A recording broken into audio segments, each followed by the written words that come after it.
Hey everyone, welcome to this episode of the Psychic Wives. I'm Ginger Hendry.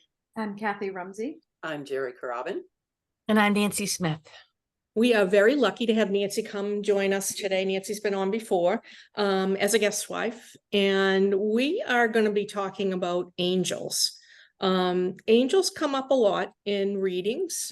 People have an interest in angels, but maybe know more about archangels than angels. And so we're just going to kick it off. I'm interested in you, Nancy, talking about sort of how you came up and were engaged in that. Now, full disclosure, I did an intensive workshop with Nancy, a class in the Akasha, working with the Akashic records, and we did work with angels in a way that I hadn't before.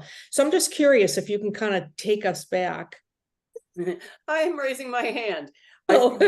Before she takes us back, can you do a little tiny discussion about the difference between angels and archangels?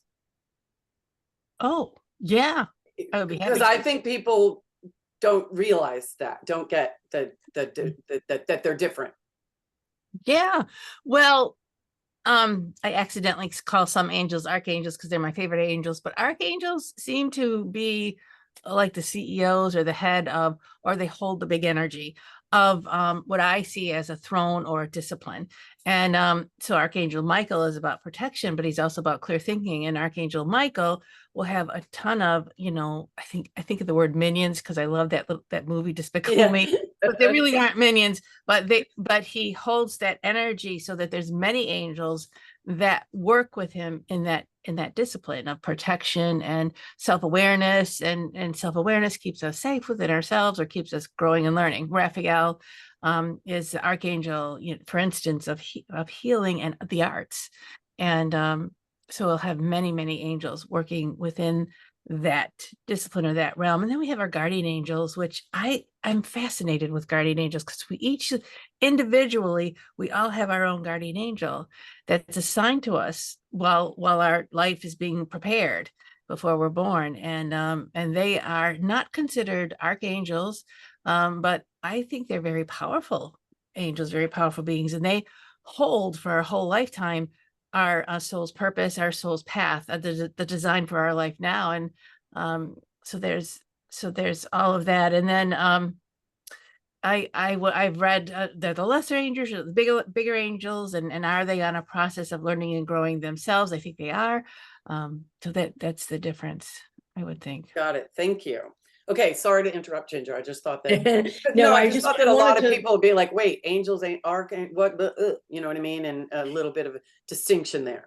Yeah, and well, even with that distinction too, I know sometimes people will say to me, if I'm doing a reading and or whatnot, we're talking about angels or angels come in, then they will say, I think that my guardian angel is my grandmother or this. And I can't speak to that at all. It doesn't feel the same to me personally. It feels like there is an angelic energy and a family energy to me. Yeah, I think the same way. Yeah. Okay. People like to feel like grandma's watching over me and she's my angel because that's how they're relating. That's their language. That's their perception. So I'm not going to argue with somebody on that ever.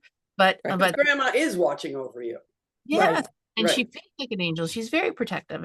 But your guardian angel is an angel. It's not part of your family team. And it's part of your angelic soul team. And it has a very different perspective than, say, grandma would have. Okay. So we'll go back to sort of how you came up into this. Now, full disclosure, I think we've talked about this maybe even the last time. You were raised Catholic. Yes. Also, right? And so were we. So there is a familiarity of angels in general. But when you started on this path and stepped into it, how did you begin that relationship, or how did that evolve? I've thought about that lots of times, especially you're not the only one that's asked me. And when I first began my journey, a series of things had happened to push me on to this kind of esoteric, like what the heck's going on, woohoo journey. And the energies that I felt the safest with, the most comfortable with the energies of the angels. As a matter of fact, when I was little, I was pretty darn I saw things, heard things, felt things that weren't necessarily in anybody else's life. Took me a while to figure that out. So I called them my angels because they felt very, very good. And I also felt a little bit with Mother Mary, with I felt like they were all kind of in a group, in a team. And so that's where that began. And so when I began, and I was Catholic, I became a you could call it a born again Catholic, but they call it the Catholic Charismatic Renewal kind of movement within the Catholic Church, where you were seeing spirits, angels, you were talking, you were in direct conversation. There was healing, prophecy, speaking in tongues, and all of that was going on. And again, I felt that it was my angels that were around me. So it's I think a natural going into kind of Reiki and the New Age. Angels were right there. Mm-hmm. So and it's not to say that I ascended masters or other kinds of guardians or other beings from other religions aren't real or valid to me. It's just what I'm used to in terms of since I was tiny. Right. So I don't want to diminish anything or put the angels above, or although I feel like the angels exist in every single when you study any kind of religion or their mystical aspect of it, you'll see an aspect of an angel. Even when I was studying the Quechua shamanic tradition in Peru, they called them winged beings, and they each had their own mountain. And so the winged being of the mountain would come down to the shamans and guide them and direct them what to do with the villagers, with the people. So that was a leveled pegging order. But so you had you had source, God, the creator, then you had the winged beings, then you had the shamans, and then you had the people. So I find that's fascinating. I do too, and I'm wondering, is you said this, and I think this makes a lot of sense, that it's the language that we use. So the energy, the being, whatever the essence is the same. It's the same, but maybe in this religion or in this culture, we call it this. Yeah. And we call it that because those are our words. But what exists is the same. I mean, that's kind of how I feel. I agree with that. Yeah, I think that's Yeah. and I think that's been a common theme in the background of a lot of our podcasts is like, the similarities between religions or modalities. Just we call it something else, Right. but it's the same energy. Yeah. Yeah. Yeah. I feel Nancy, like how do you work with them? Like, how do you work with angels with clients or yeah. Well, so how I work with them, and they always are telling me you're not working with us enough, is did you ever get that from your guys? Yeah, I hello. We're right here. so how I work with my clients is first of all, as I open up the Akashic records, I'm calling in the angels, masters, teachers, loved ones, all the guides on the spirit side that are here to help. And the angels are a very important part of that. And I'll feel into the angels where the angel is. The first, I guess the priority connection for me with the client is their soul. And their soul is connected to, all those beings as well. So because their soul has their plan and has their where they've been tripping over and what the soul really wants to experience. But I also, when I'm doing an assessment or a general reading, I use angel cards. And I use Kimberly Maroney's angel cards. And I'm saying that for a specific reason. But so that keeps me in line with the different aspects of the angels as I'm connecting to the person I'm reading for. So it grounds me. The angelic work, when I believe it or not, when I'm working with a client, grounds me into the client and grounds me into myself. So that's kind of how I work with them. Sometimes they'll pop in and they'll say, I said, Michael's really around you. And he's really talking about how you're, doing such and such, and you need a lot of protection, but you're sabotaging yourself. You're putting yourself into those danger zones. It's kind of thing like that. And I've just been really coming into an understanding of two angels properties, like the Archangel Gabriel. I feel I've always limited how I looked at Gabriel. And then I was corrected just about a week ago that she, they're neutral, does way more than I give this angel credit for or allow into my life more. Angel Gabriel, I always thought as the messenger, the words of God coming with the light, clearing, Gabriel to me when I'm working in the Akashic Records and soul contract work, and people are trying to see what they need to see about themselves and they can't see anything. And I just don't understand. I asked Gabriel to come in and lighten it up, just put a big sun on it or flashlight or whatever. But Gabriel has been revealing to me that there's a huge healing modality that comes in with Gabriel that I didn't know. So I'm excited to look at that. And How would you, if somebody wanted to just really start connecting with their angels, how do we go about that?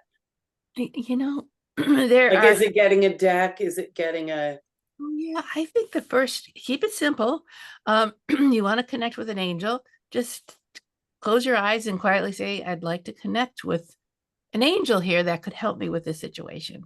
got it, okay. Simple as that. And then may the best angel show up and that kind of thing.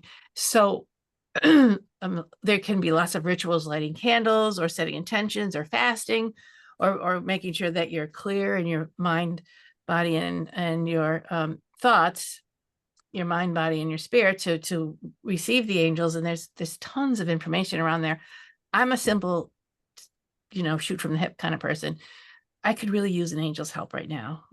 Or I'm not sure what to do with this, and I'm going around this like a hamster. And who can come forward? Can a guide come forward? Can an ascended master? Can an angel come forward? So even sometimes I don't give them top billing the way I should. But and you don't always know. I mean, you probably know now, right? Who comes in? You may recognize that energy or hear that name that we associated with that energy. But for a person who's starting out, they may not know who's coming in. They may be able to feel that presence. The right. first thing is to feel the presence. Yeah. Some people feel like I don't know them because I don't know their names. Yeah. And to say, I understand how people feel that way, and I understand the importance of a name, but I have been given lots of names, and sometimes I'll feel an angelic presence come in and it's a new one and I don't have the name. Just let the presence come in, just let the energy come in. You've called in an angel, and I feel that strongly that their protection, as soon as you call in an angel, their protection is immediately around you. So willy-nilly isn't going to come through. An angel's going to come through. And so then like it may be a new energy, and then later do you find a name? Do you assign a name? Do you hey, do we know enough of each other well enough for you to tell me who you are? I know, what's your name? Yeah. Sometimes yes, and sometimes yes, sometimes no. Sometimes we're all human, and something may happen in a wink of an eye. You need that Uber ride to show up on time, and it shows up on time, and that was you say, God, that was an angelic intervention. Then you get to where you're going, and you forget that there was some kind of angelic intervention. And don't forget to say thank you, even though you don't have the name. Always say thank you. But I was in the shower the other day, and the name Simon came in real loud and clear. And so I'm trying to figure out Simon, and where does this Simon belong, and what is the work that I'll be doing with the Simon. So it can be as clear as a bell, and it can be a mystery that you have to figure out. Interesting. What was I going to ask? Sorry, talk amongst yourselves. It'll come back. Oh, guardian angels. You mentioned guardian angels, and we're assigned a guardian angel prior to our birth. Is that what you said? Okay. It's my experience. Correct. And how can we do the same thing? Hey, I want to know who my guardian angel is. Same thing, right? I feel, yeah, I've done this a number of times, and I've been in groups that they've done it together, where you just can go into a very light breathe, a deeper breathing, a slow breathing, and your intention is everything. Set your intention that you connect with your guardian angel, and just let that, as you relax, you get more sensitized to the energies around you, and just sometimes you'll feel a gentle touch on your hand or your cheek. You'll feel a presence. I also feel sitting down with a notebook or journal in front of you, say, dear guardian angel, I'd like for you to come here with me, and then just write down, this is the things that I'm working on. These are the things I'm thinking on. And if you're, stay calm with what you're writing, and be willing to receive information, sometimes a new idea or thought will occur to you about the thing you're struggling with. That's your guardian angel talking to you. It's your higher self also talking to you, and your creative self. But I want to throw in the guardian angel. Absolutely makes a bridge between you and your soul. Sometimes if you can't really connect with your soul, your guardian angels, if you ask, the rule with the angelic realm is you need to ask. They'll be around you, they'll hold you, they'll walk through with you through all kinds of, hellfire and brimstone. But if you don't ask for help, you're not going to be aware. That's a big theme, and it's so funny because I've been dealing with something the past couple of days that trying to explain to people that you just have to ask for help. You just have to ask. And I'm reminded of that a lot, like when we're doing animal readings, when we're doing mediumship readings. I'll get clients that say, well, are they always with me, or are they always? And what I find is sometimes, like if I'm working with a loved one in spirit, they want to build a relationship. They want to build a new relationship from where they are at this point. But you have to ask, if I'm here to help, it's almost like you got to give them permission or something to come in, like ask them that, and ask them anything. I'm having a hard time with, my relationship. I'm having a hard time with boundaries. I'm having a hard time with whatever, but help me. I love, something popped into my head while you were saying it, is that why can't they just help us? Why am I have to remember to ask them? And I think it has to do with being in the present moment and being in relationship with you. So that, because you're responsible for your part of the deal here. Right. I love that. It's funny that you said that, because I had my mother died when I was maybe like 30, I think. And many years later I had a mediumship reading, and she came through. And that's the first time I had really ever thought of it. She said to me, you don't ask for help. I'm here. Everybody's here. You have all this help around you. You never ask for help. And I was like stunned because it never occurred to me. I mean, I said prayers and, was kind of more probably along the religious lines then. It didn't occur to me. Because probably when you're saying prayers, you're Our Father who art in heaven, hallowed be, you know what I mean? Yeah. But you never, did you ever say, I'm in a bad situation, I need help, who can? Yep. And it's like picking up the phone and calling your bestie saying, I need help. Right. And we don't do that even with our besties in real life, because it's this thing of, I don't want to take up their time. They're going to judge me. Right. They have their own problems. I don't ask for it. Yeah. And I think, that's such a bad thing. When did that start? Well, I guess it's always been like that. Put on your big girl pants. Right. Man up. Be independent. Take care of yourself. You're the only one that you can try, like on a more negative, you can only depend on yourself, One thing that sometimes with women. Absolutely. You gotta take care of yourself, you gotta be like a man, you gotta, God bless. Is another reason why we, especially women, don't ask for help. Now, think about this. You're asking for help, and then the person comes in to help you, whoever it is, mom, dad, anybody, husband, and they're going to tell you who you are, why you're doing it wrong, and what you should be thinking about instead. Right. So we have trouble just doing relationship with each other. And relationship could say, I honor you. I see that you're having trouble. What do you need trouble? How do you see this situation? How do you want me? And where do you want the help, kind of thing, so that you're not being X'd out of the solution. Right. Angels won't on a solution. Yeah. I have an acquaintance, and she's going through a very difficult time, and she's used to not asking for help from anyone. And she's in a really bad place, but she doesn't trust anybody. Right. And she doesn't want to bare her soul to anybody.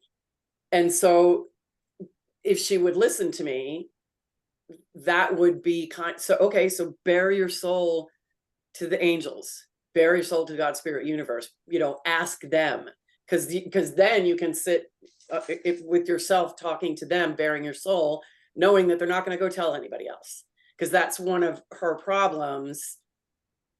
She doesn't, she's very independent and very, private, and doesn't want it spread around town.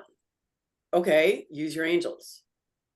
If you don't want to tell anybody, I think people could get a lot from that, because some things are deep. Some things are, I can't even say this out loud to somebody else. Exactly. Oh my gosh, we have so many secrets like that. Being vulnerable to other people is scary. Being vulnerable to the angels is empowering. Yes. Yes. Oh, I love Or the way you said just that. asking for help. Like I think, and I probably have said this on a podcast before, but years ago, I had a really tough situation happening and I was struggling with it. And this one Sunday, I remember sitting here saying, to my mother, I need help. Like I need you to tell me, I'm so tired. I don't know what to do with this particular situation.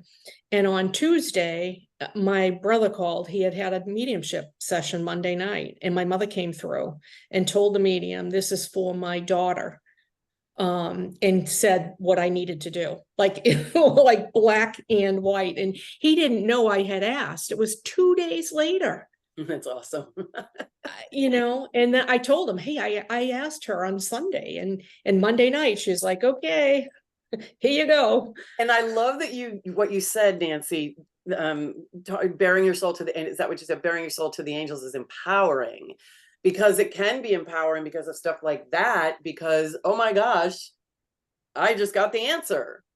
Yeah. What else can I ask for? Do you know what I mean? Right. So, but it's not even just about just getting the answer. I think it's about the connection too. Like realizing, oh my God, I am not alone. Exactly. Oh my God, my mom is still with me. Right. Yeah. It's incredible. It's incredible. Yeah. And you don't have to be someone like us. Right. You know what I mean? You don't have to be a psychic, an intuitive, an animal communicator, an Akashic record reader. You don't have to be a person like us. You just have to get quiet and ask. Yeah. Absolutely. They're Yeah. not assigned. They're not. Catholic tells you. You remember who's Catholic here? Okay. Recovering. Yeah. Recovering. Yeah. Remember that prayer we had to say before we took our communion? Something about Act of contrition. Was it the act of contrition? Yeah, but you had to say, Yeah. I'm worthy to receive you. Only say the Yeah. word. Yeah. Yeah. Yes. You know, it's like not true. I am worthy to receive. Yeah. And they're waiting to show up. And you have to decide of your own worthiness. If you're a recovering Catholic, you fight through that. I got to clean up my room before. Can I tell you a story? You have to clean up your room before you're ready. As a story that I've told it a few times, and I wrote about it, but I was going through this divorce and it was really awful. My kids were real tiny and I couldn't sleep. I had really bad insomnia for months and months, maybe getting 2 hours of sleep a night. And I was exhausted and crabby and a lot of negative thinking was going on because I was so tired. So I decided I should just say the rosary at night, that this would help me for some reason. So I found a rosary and started saying it, thinking it would put me to sleep. And so at one point, I think one time it was 4 a.m, and I started saying the rosary, and I kind of went into this kind of spaced out, you could call it trance, or I call it really tired and spaced out. And I kind of had this dream that was not a dream. And it was Mary coming through, and she was standing on this hill of red dirt. And anyway, she was saying to me, she wasn't necessarily saying stop saying the rosary, but she says, when you say those prayers, all those Our Fathers and Hail Marys, I can't tell what's going on with you. And so she into the place that was keeping me awake, which was my solar plexus, and she said, this is how I want you to pray. And she took all the words that were jumbled up in my gut that I was not confident to say to anybody, and she said them out loud in my head. And I felt so much better. And she said, this is what I need to hear from you, because this is where I can, when you tell me these things, I can come in and really help you. I can be present for you. If you're pushing me out with the repeated prayers, you're lots of things are going on. You're without realizing it, you're pushing me out, but also you're blocking your pain, or you're blocking how you're really feeling, and you can't heal it if you don't feel it, kind of thing. And it was changed That's my life. amazing. And that is kind of what we just said, because we as Catholics, we were taught, you just say that same thing over and over and over and over and over, but it's just, it does, I can still, when's the last time I was in church? I can get in a church and I can still say every one of those things. Me too. They've changed them a little bit now. Like when you're like, oh gosh, well, they threw that paragraph in, you know what I mean? Like they've changed things a little bit now, but still, and it's not just the prayers, it's the whole like, body, you know, like whatever, right? You can still say them. They're still in your head, but do they have, and this is not, I know this is going to sound horrible, because some people, they really do have meaning for. They do, and they're ritual. And ritual right. And the ritual, and that's great, but yeah, I love what you just said, because you were just sitting there saying words. You know, this beat I say this beat I say this beat I say this beat I say this, because I was told to do it that way. So we're told to say these prayers and these specific prayers. But I love that Mary's like, well, I don't know what the heck, I almost said hell. I don't know what the, I don't know what the heck you want that means. Yeah. What does it mean? You know what I mean? So I love that.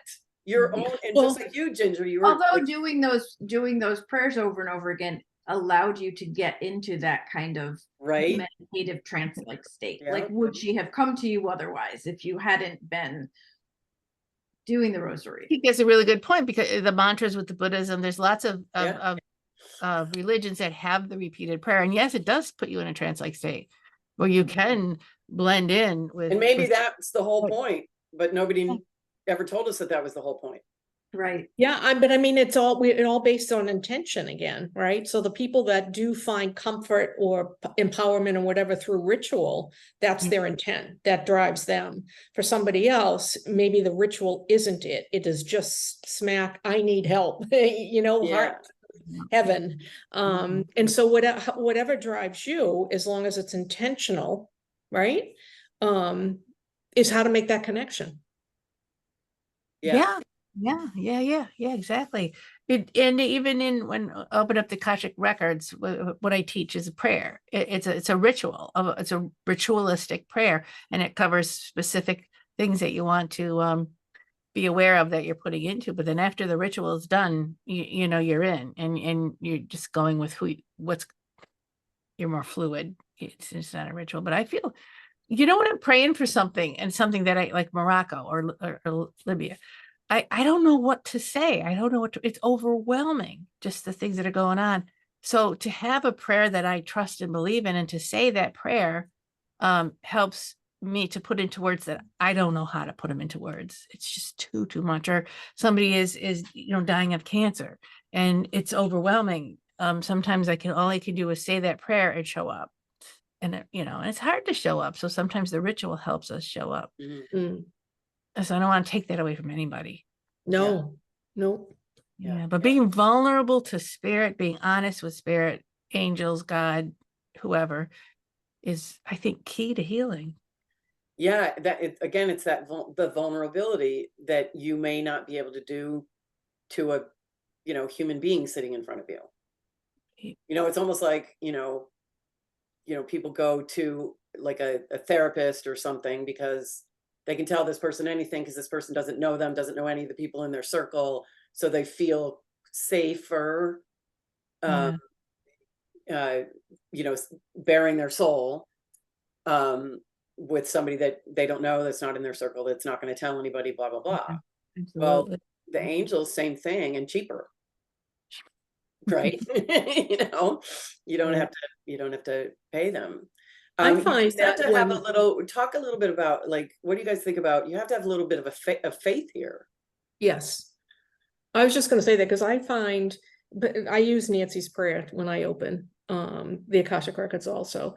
And I find even after the first sentence or two, I can feel different. I feel different.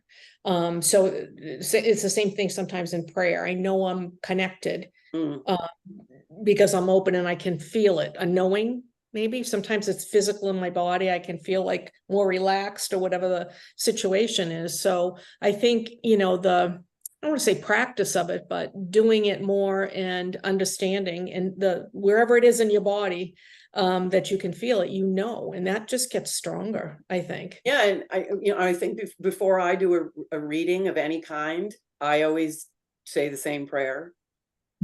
So maybe like what you had said, Kathy, so that's the initial connection.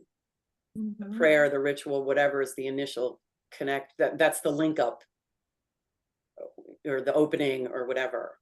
Yeah, I can see that. Really interesting.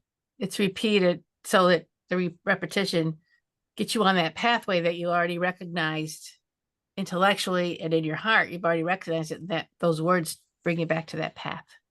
Yeah, and it's almost, you can almost like equate it to, to breathing. When we go to meditation, it's that breathing. So so the prayer, kind of like the breathing, gets you into that space. The use of mudras too. When I make a certain gesture and I breathe and I say a certain set of words, that's like the power of 3, and I'm like, I'm there. It's unless I'm really thinking about something else, but then I have to say it a few times. But that's all those things are awesome tools. Interesting. And it does feel empowering. If when you're overwhelmed or you're dealing with a situation where you just don't know what to do, that's sort of, I think of the word despair. And when you ask for help, even the asking of help feels empowering. It did for me. Because it's a surrender, it's a surrender and then an allowing. Surrender and like I always say, Jesus, take the wheel. Right. Like it's a surrender and an allowing, and surrender can be really powerful. Taking an action. It's an action. Yes. As opposed to just, I don't know what, like I'm overwhelmed. And that was the situation I was in at that time. Just saying that, asking for help was lifting, it just that piece of it. Yeah. So lots of help on the other side. Lots of help on the other side. If everybody I think that's one thing that I'm hoping that if somebody's watching this, or someone watches this or listens to it, that they're like, I can do that. Do you know what I mean? Because I've gotten that from clients. I can, because they'll say, can you please tell my mom, or can you please tell my dog, or can you please tell whatever? And I'm like, well, yeah, but you can. I can do that. Of course you can. Yeah. Of course you can. You just don't know you can. And now you do, hopefully. Yeah.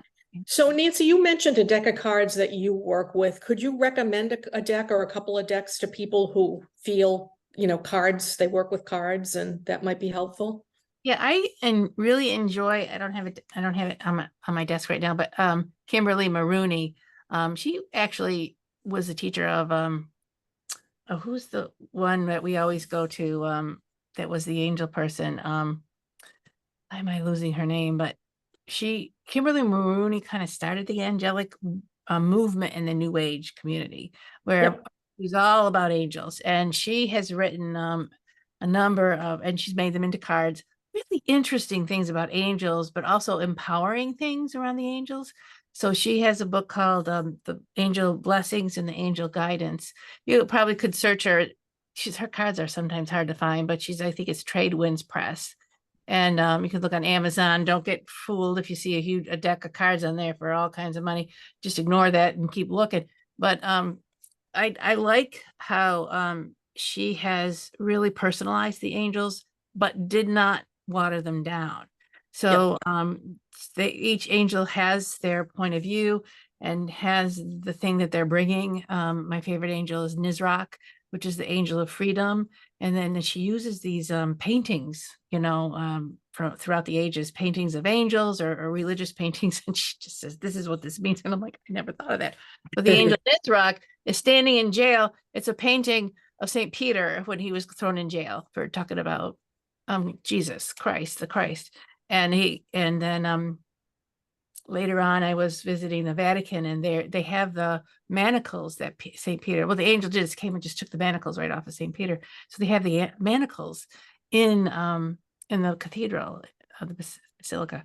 Anyway, Nizrak is one of my favorite angels because there's like, you're in jail, let me help you get out of jail. And it's like, that is so cool. The jails are, sometimes they're in our lives. They really are in our lives, literally. And you know, like the bank account tells us how far and how much we can do, for instance, but also we put ourselves into jail a lot, and Nizrak will help you get out of jail. And I like to work with Michael and Nizrak when I'm really constricted myself. The other angel I love is Serviel, who comes in dressed to the hilt and a shield and a sword and a spear, and I'm like ready to go to war. And so sometimes when I have heard angels are forgiving and loving and light, this Serviel comes in and says, and even his boots are freaking metal. You know, we're he's dressed for a dragon. And but the courage it takes sometimes to step into say a family situation and say no. Sometimes archangel, it's not archangel. I accidentally call these powerful angels archangels, but Serviel can come in and say, okay, we're together. I've got your six, I've got your back, and you do need to say no. And that is a very unpopular answer. And yes, there's going to be fallout, and you can handle it, kind of thing. And so I like that angel a lot. So, and I've been introduced to these angels through Kimberly's work. So, and then you can get the angel encyclopedia. There's hundreds and thousands. Sometimes I'll get a name, right? Do you ever do this? It's this big, thick. Yeah, and I'll get a name and I'll write it down. I say, this can't be anything. And I'll look it up in that encyclopedia, and it's in there. It's just amazing. It's like, or somebody will say, I love that. Yeah. So I'm like, well, let me look it up. Let's not blow this one away. Right. I love that. Like if you see certain numbers or whatever, you're like, ooh, you look it up. What does that mean? You know? Yeah. I like that. So there's actually an encyclopedia of angels. And is that by her? Did she write that? Oh, this is somebody totally different. I don't even know who it's by, but I was kind of cruising through the Angelic books section online, wherever that was, and then all of a sudden this big encyclopedia came up, and I'm like, holy cow. So I bucked up and got it, and really surprised me. All the things that was in there, and talks a little bit about I don't know if we don't want to go there, but you know, the whole idea of Satan and the fallen angel and all that stuff. So I was reading up on the fallen angel and stuff like that, and I got this message from the angel about the fallen angel. What was the name of his? Why am I not remembering names? So what was the name of Satan before? Lucifer? When he was an angel, I don't know. I think was it maybe it was those names. Maybe it was Lucifer, Satan. But wasn't Lucifer the devil, right? Yeah. It's not the devil, it's a fallen angel.